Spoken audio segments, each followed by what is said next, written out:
ಸಂಚಾರ ಮಾಡುತ್ತಿದ್ದು ಇದೀಗ ಬಿಜಾಪುರ ನಗರಕ್ಕೆ ಬಂದು ತಲುಪಿದೆ ಬಂಧುಗಳು.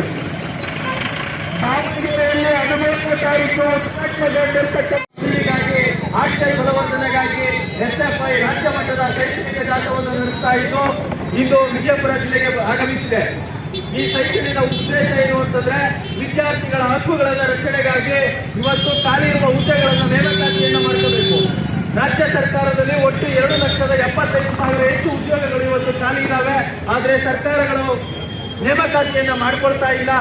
ಶಿಕ್ಷಕ ಹುದ್ದೆಗಳು ಸುಮಾರು 59,000 ಶಿಕ್ಷಕ ಹುದ್ದೆಗಳಿದ್ರೂ ಕೂಡ ಇವತ್ತು ಸರ್ಕಾರ ನೇಮಕಾತಿಗಳನ್ನ ಮಾಡ್ಕೊಳ್ತಾ ಇಲ್ಲ. ಇವತ್ತು ವಿದ್ಯಾರ್ಥಿಗಳು ಇವತ್ತು ಓದಿ ನಿರುದ್ಯೋಗಿಗಳಾಗ್ತಾ ಇದ್ದಾರೆ. ದಿನೇ ದಿನೇ ರಾಜ್ಯದಲ್ಲಿ ನಿರುದ್ಯೋಗಿಗಳ ಪ್ರಮಾಣ ಹೆಚ್ಚಾಗ್ತಾ ಇದೆ. ಆದರೆ ಸರ್ಕಾರಗಳು ಇವತ್ತು ಉದ್ಯೋಗವನ್ನ ಇವತ್ತು ವಿದ್ಯಾರ್ಥಿಗೆ ಕೊಡಲು ಇವತ್ತು ವಿಫಲವಾಗ್ತಿದ್ದಾವೆ. ಅದಕ್ಕೋಸ್ಕರ ಭಾರತ ವಿದ್ಯಾರ್ಥಿ ಫೆಡರೇಷನ್ ರಾಜ್ಯ ಮಟ್ಟದ ಶೈಕ್ಷಣಿಕ ಜಾಥಾ ಮಾಡುವ ಮೂಲಕ ಸರ್ಕಾರಕ್ಕೆ ಇವತ್ತು ಮನವರಿಕೆಯನ್ನ ಮಾಡ್ತಾ ಇದ್ದೀವಿ, ಎಚ್ಚರಿಕೆಯನ್ನ ಕೊಡ್ತಾ ಇದ್ದೀವಿ. ರಾಜ್ಯದಲ್ಲಿ ಖಾಲಿ ಇರುವಂತಹ ಉದ್ಯೋಗಗಳನ್ನ ಭರ್ತಿ ಮಾಡಬೇಕು. ಇವತ್ತು ರಾಜ್ಯದಲ್ಲಿ ಅತಿ ಹೆಚ್ಚು ನಿರುದ್ಯೋಗ ಪ್ರಮಾಣ ಇವತ್ತು ದಾಖಲಾಗ್ತಾ ಇದೆ. ಪದವಿಯನ್ನ ಮುಗಿಸಿ ಇವತ್ತು ಹೊರಗಡೆ ಬರ್ತಾ ಇರುವಂತಹ ವಿದ್ಯಾರ್ಥಿಗಳು 51% ವಿದ್ಯಾರ್ಥಿಗಳು ಇವತ್ತು ನಿರುದ್ಯೋಗಿಗಳಾಗ್ತಿದ್ದಾರೆ. ಇದು ಸರ್ಕಾರದ ವರದಿ ಇವತ್ತು ತೆರೆದಿಟ್ಟಿರುವಂತದ್ದು. ಆದ್ರಿಂದ ಭಾರತ ವಿದ್ಯಾರ್ಥಿ ಫೆಡರೇಷನ್ ಇವತ್ತು ಸರ್ಕಾರಕ್ಕೆ ಒತ್ತಾಯವನ್ನ ಮಾಡ್ತಾ ಇದೆ. ಖಾಲಿ ಇರುವಂತಹ ಹುದ್ದೆಗಳನ್ನು ತಕ್ಷಣ ನೀವು ಭರ್ತಿ ಮಾಡ್ಕೋಬೇಕು. ಪೊಲೀಸ್ ಇಲಾಖೆಗಳಲ್ಲಿ ಖಾಲಿ ಇದ್ದಾವೆ, ಆಸ್ಪತ್ರೆಗಳಲ್ಲಿ ಖಾಲಿ ಇದ್ದಾವೆ, ಸಾರ್ವಜನಿಕ ರಂಗದಲ್ಲಿರುವಂತಹ ಎಲ್ಲಾ ರಂಗದಲ್ಲೂ ಕೂಡ ಇವತ್ತು ಉದ್ಯೋಗಗಳು ಖಾಲಿ ಇದ್ದಾವೆ. ಆದ್ರೆ ಇವತ್ತು ಸರ್ಕಾರ ಇವತ್ತು ಉದ್ಯೋಗಗಳನ್ನ ಭರ್ತಿ ಮಾಡೋದಕ್ಕೆ ಮುಂದಾಗ್ತಾ ಇಲ್ಲ. ಇದು ವಿದ್ಯಾರ್ಥಿಗಳಿಗೆ ಇವತ್ತು ಏನು ವಿದ್ಯಾಭ್ಯಾಸವನ್ನ ಮಾಡ್ತಿದ್ದಾರೆ, ಪರೀಕ್ಷೆಗೆ ತಯಾರಾಗ್ತಿದ್ದಾರೆ. PSI ಆಗಿರ್ಬೋದು, UPSC ಎಕ್ಸಾಮ್ ಆಗಿರ್ಬೋದು, KPSC ಎಕ್ಸಾಮ್ಸ್ಗಳಾಗಿರ್ಬೋದು, ಏನು ಇವತ್ತು ತಯಾರಾಗ್ತಿದ್ದಾರೆ ಅಂತ ವಿದ್ಯಾರ್ಥಿಗಳ ಏಜ್ ಲಿಮಿಟ್ ಬಾರಾಗಿ ಇವತ್ತು ಪರೀಕ್ಷೆಯಿಂದ ಇವತ್ತು ವಂಚಿತರಾಗ್ತಾ ಇದ್ದಾರೆ. ಆದ್ದರಿಂದ ಭಾರತ ವಿದ್ಯಾರ್ಥಿ ಫೆಡರೇಷನ್ ಇವತ್ತು ಸರ್ಕಾರವನ್ನು ಒತ್ತಾಯ ಮಾಡ್ತಾ ಇದೆ. ಖಾಲಿ ಇರುವಂತಹ ಎಲ್ಲಾ ಹುದ್ದೆಗಳನ್ನು ಇವತ್ತು ನೇಮಕಾತಿಯನ್ನ ಮಾಡಬೇಕು. ಅದೇ ರೀತಿ ದೇಶದಲ್ಲಿ ಖಾಲಿ ಇರುವಂತಹ ಎಲ್ಲಾ ಹುದ್ದೆಗಳನ್ನು ಕೂಡ ಇವತ್ತು ರೈಲ್ವೆ ಆಗಿರ್ಬೋದು, ಪೋಸ್ಟ್ ಆಫೀಸ್ ಆಗಿರ್ಬೋದು, BSNL ಆಗಿರ್ಬೋದು, ಹೀಗೆ ಸಾರ್ವಜನಿಕ ರಂಗದಲ್ಲಿರುವಂತಹ ಎಲ್ಲಾ ಉದ್ದಿಮೆಗಳಲ್ಲಿ ಖಾಲಿ ಇರುವಂತಹ ಎಲ್ಲಾ ಹುದ್ದೆಗಳನ್ನು ಕೂಡಲೇ ಭರ್ತಿಯನ್ನ ಮಾಡಬೇಕು. ಕಳೆದ 12 ವರ್ಷದಲ್ಲಿ 25,587 ಸರ್ಕಾರಿ ಶಾಲೆಗಳನ್ನ ಇವತ್ತು ಸರ್ಕಾರ ಮುಚ್ಚಿದೆ. ಇವತ್ತು ಸರ್ಕಾರಿ ಶಾಲೆಗಳಿಗೆ ಏನಕ್ಕೆ ವಿದ್ಯಾರ್ಥಿಗಳು ಇವತ್ತು ದಾಖಲಾತಿಯನ್ನು ಆಗ್ತಾ ಇಲ್ಲ ಅನ್ನುವಂಥದ್ದನ್ನ ಅಧ್ಯಯನ ಮಾಡಿ ಸರ್ಕಾರಿ ಶಾಲೆಗಳನ್ನ ಇವತ್ತು ಬಲಪಡಿಸಬೇಕಾಗಿತ್ತು.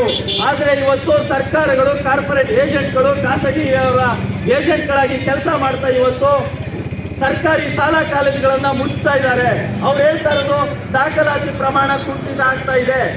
ವಿದ್ಯಾರ್ಥಿಗಳು ಸರ್ಕಾರಿ ಕಾಲೇಜುಗಳಿಗೆ ಇವತ್ತು ಸೇರ್ತಾ ಇಲ್ಲ ಅನ್ನುವಂಥ ನೆಪವನ್ನ ಹೇಳ್ತಿದ್ದಾರೆ. ಆದ್ರೆ ಸರ್ಕಾರ ಇವತ್ತು ಮೂಲಭೂತ ಸೌಕರ್ಯಗಳನ್ನ ಇವತ್ತು ಸರ್ಕಾರಿ ಶಾಲಾ ಕಾಲೇಜುಗಳಿಗೆ ಕೊಟ್ಟಿದ್ರೆ ಇವತ್ತು ಇಂಥ ಉತ್ತರವನ್ನ ಕೊಡ್ತಾ ಇರಲಿಲ್ಲ. ಇವತ್ತು ಸರ್ಕಾರ ಸರಿಯಾದ ಮೂಲಭೂತ ಸೌಕರ್ಯಗಳನ್ನ ಕೊಡದೆ, ಸರಿಯಾದ ಸ್ಕಾಲರ್ಶಿಪ್ ಅನ್ನ ಕೊಡದೆ, ಸರಿಯಾದ ರೀತಿ ವಿದ್ಯಾರ್ಥಿ ವೇತನವನ್ನ ಕೊಡದೆ, ಅದೇ ರೀತಿ ಅಂಕಪಟ್ಟಿಗಳನ್ನ ಕೊಡದೆ ಇವತ್ತು ಸರ್ಕಾರಿ ಶಾಲಾ ಕಾಲೇಜುಗಳಲ್ಲಿ ಇವತ್ತು ಪರೀಕ್ಷಾ ಶುಲ್ಕ ಆಗಿರ್ಬೋದು, ಪ್ರವೇಶ ಶುಲ್ಕವಾಗಿರ್ಬೋದು, ಎಲ್ಲವನ್ನು ಹೆಚ್ಚಳವನ್ನ ಮಾಡ್ತಾ ಇದೆ. ವಿದ್ಯಾರ್ಥಿಗೆ ನಮಗೆ ಇವತ್ತು ಗುಣಮಟ್ಟದ ಶಿಕ್ಷಣವನ್ನ ಸಿಗ್ತಾ ಇಲ್ಲ. ಅದೇ ರೀತಿ ರಾಜ್ಯದಲ್ಲಿ ಸುಮಾರು ಪ್ರತಿ ವರ್ಷ 10 ಲಕ್ಷಕ್ಕೂ ಹೆಚ್ಚು ವಿದ್ಯಾರ್ಥಿಗಳು ಹಾಸ್ಟೆಲ್ ಅನ್ನ ಬಯಸಿ ಇವತ್ತು ಅರ್ಜಿಯನ್ನ ಹಾಕ್ತಾ ಇದ್ದಾರೆ. ಆದ್ರೆ ಇವತ್ತು ಸರ್ಕಾರ ಇವತ್ತು ಕೊಡ್ತಾ ಇರುವಂತದ್ದು ಕೇವಲ 5 ಲಕ್ಷ ವಿದ್ಯಾರ್ಥಿಗಳಿಗೆ, ಅಂದರೆ 5 ಲಕ್ಷ ವಿದ್ಯಾರ್ಥಿಗಳಿಗೆ ಇವತ್ತು ಹಾಸ್ಟೆಲ್ ಸೌಲಭ್ಯ ಸಿಗ್ತಾ ಇಲ್ಲ. ಆದ್ರಿಂದ ಹಾಸ್ಟೆಲ್ ಅರ್ಜಿಯನ್ನ ಏನು ವಿದ್ಯಾರ್ಥಿಗಳು ಸಲ್ಲಿಸ್ತಾರೆ ಪ್ರತಿಯೊಬ್ಬರಿಗೂ ಕೂಡ ಇವತ್ತು ಹಾಸ್ಟೆಲ್ ಅನ್ನ ಒದಗಿಸಬೇಕು. ಇದು ಸರ್ಕಾರಕ್ಕೆ ನಾವು ಒತ್ತಾಯವನ್ನ ಮಾಡ್ತಾ ಇದ್ದೀವಿ. ಏನಕ್ಕೆ ಅಂತಂದ್ರೆ ಹಾಸ್ಟೆಲ್ ಅಲ್ಲಿ ಓದುವಂತಹ ವಿದ್ಯಾರ್ಥಿಗಳು ಬಡವರು, ರೈತರ ಮಕ್ಕಳು, ಕೂಲಿ ಕಾರ್ಮಿಕರು, ಕಾರ್ಮಿಕರ ಮಕ್ಕಳು, ಹಿಂದುಳಿದವರು, ದಲಿತ ಮಕ್ಕಳು, ಈ ರೀತಿ ಬಡವರಾಗಿರೋದ್ರಿಂದ ಇವತ್ತು ಹಾಸ್ಟೆಲ್ ಅಲ್ಲಿ ವಿದ್ಯಾಭ್ಯಾಸ ಮಾಡಬೇಕಾದ ಅನಿವಾರ್ಯತೆ ಸೃಷ್ಟಿಯಾಗಿದೆ. ಸರಿಯಾದ ಸಮಯಕ್ಕೆ ಇವತ್ತು ನಮ್ಮ ಹಳ್ಳಿಗಳಿಂದ ಇವತ್ತು ಕಾಲೇಜುಗಳಿಗೆ ಬಸ್ ವ್ಯವಸ್ಥೆ ಇಲ್ಲ ಸಮರ್ಪಕವಾಗಿ. ಈ ರೀತಿ ಮತ್ತೆ ಮನೆಗಳಲ್ಲಿ ಬಡತನ ಇದೆ. ಆದ್ರಿಂದ ಈ ಹಲವಾರು ಡಿಮ್ಯಾಂಡ್ ಅನ್ನ ಇಟ್ಟು ಇವತ್ತು SFI ಒತ್ತಾಯ ಮಾಡ್ತಾ ಇದೆ. ಯಾರ್ಯಾರು ಇವತ್ತು ನಮ್ಗೆ ಹಾಸ್ಟೆಲ್ ಬೇಕು ಅಂತ ಅರ್ಜಿಯನ್ನು ಸಲ್ಲಿಸ್ತಿದ್ದಾರೆ ಅವರೆಲ್ಲರಿಗೂ ಕೂಡ ಇವತ್ತು ಹಾಸ್ಟೆಲ್ ವ್ಯವಸ್ಥೆಯನ್ನ ಮಾಡಬೇಕು. ಜಿಲ್ಲೆಗಳಿಗೆ ಅಗತ್ಯವಿರುವಂತಹ ಅರ್ಜಿ ಏನ್ ಹಾಕ್ತಿದ್ದಾರೆ, ಯಾವ ಯಾವ ಜಿಲ್ಲೆಗೆ ಎಷ್ಟೆಷ್ಟು ಹೆಚ್ಚುವರಿ ಅರ್ಜಿ ಬರ್ತಿದ್ದಾವೆ, ಆ ಅರ್ಜಿಗೆ ಅನುಗುಣವಾಗಿ ಹೆಚ್ಚುವರಿಯಾಗಿ ಹಾಸ್ಟೆಲ್ಗಳನ್ನ ತೆರಿಬೇಕು ಅನ್ನುವಂಥದ್ದು ಕೂಡ ಇವತ್ತು ರಾಜ್ಯ ವ್ಯಾಪ್ತಿ SFI ಹೋರಾಟವನ್ನ ಮಾಡ್ತಾ ಇದೆ. ಅದೇ ರೀತಿ ಯೂನಿವರ್ಸಿಟಿಗಳಿಗೆ ಇವತ್ತು ಸರಿಯಾದ ರೀತಿ ಅನುದಾನಗಳನ್ನ ಕೊಡ್ತಾ ಇಲ್ಲ. ಇರುವಂತಹ ಯೂನಿವರ್ಸಿಟಿಗಳಲ್ಲಿ ಇವತ್ತು ಸರಿಯಾದ ವೇತನವನ್ನು ಕೊಡಲು ಕೂಡ ಇವತ್ತು ಯೂನಿವರ್ಸಿಟಿಗಳಲ್ಲಿ ಇವತ್ತು ಹಣ ಇಲ್ಲದ ಕಾರಣ ಇವತ್ತು ವಿದ್ಯಾರ್ಥಿಗಳ ಅಂಕಪಟ್ಟಿ ಹೆಸರಲ್ಲಿ ಸಾವಿರಾರು ರೂಪಾಯಿ ಲೂಟಿ ಮಾಡ್ತಿದ್ದಾವೆ. ಒಂದು ಕಾನ್ವಕೇಶನ್ ಕೊಡಬೇಕು ಅಂದ್ರೆ 5,000 10,000 ಈ ರೀತಿ ಲೂಟಿಯನ್ನ ಮಾಡ್ತಿದೆ. ಆದ್ರಿಂದ ಈ ಲೂಟಿಯನ್ನ ಮಾಡೋದನ್ನು ಇವತ್ತು ತಪ್ಪಿಸ್ಬೇಕು. ಎಲ್ಲ ರಾಜ್ಯ ಸರ್ಕಾರಿ ವಿವಿಗಳಿಗೆ ಇವತ್ತು ಹೆಚ್ಚಿನ ಅನುದಾನವನ್ನ ಕೊಡಬೇಕು. ಮತ್ತೆ ಈಗಿನ ನಮ್ಮ ಸರ್ಕಾರ ಇವತ್ತು ವಿದ್ಯಾರ್ಥಿಗಳಿಗೆ ಕ್ವಾಲಿಟಿ ಆಫ್ ಎಜುಕೇಶನ್ ಅನ್ನ ಕೊಡ್ತಾ ಇಲ್ಲ. ಇವತ್ತು ವಿದ್ಯಾರ್ಥಿಗಳು ಗ್ರಾಮೀಣ ಪ್ರದೇಶದಿಂದ ನಗರ ಪ್ರದೇಶಕ್ಕೆ ಬಂದು ಇವತ್ತು 15 ವರ್ಷ 20 ವರ್ಷ ನಾವು ಇವತ್ತು ಓದಿದ್ದೀವಿ. ನಾವು ಒಂದು ಉದ್ಯೋಗ ತಗೋಬೇಕು, ನಮ್ಮ ತಂದೆ ತಾಯಿ ಕನಸಿರುತ್ತೆ, ಉದ್ಯೋಗವನ್ನ ಪಡ್ಕೋಬೇಕು, ನಮ್ಮ ಮನೆಯಲ್ಲಿ ಕಷ್ಟ ಇದೆ ಅನ್ನುವಂತ ಕಾರಣಕ್ಕೋಸ್ಕರ 20-25 ವರ್ಷ ಓದಿರ್ತೀವಿ.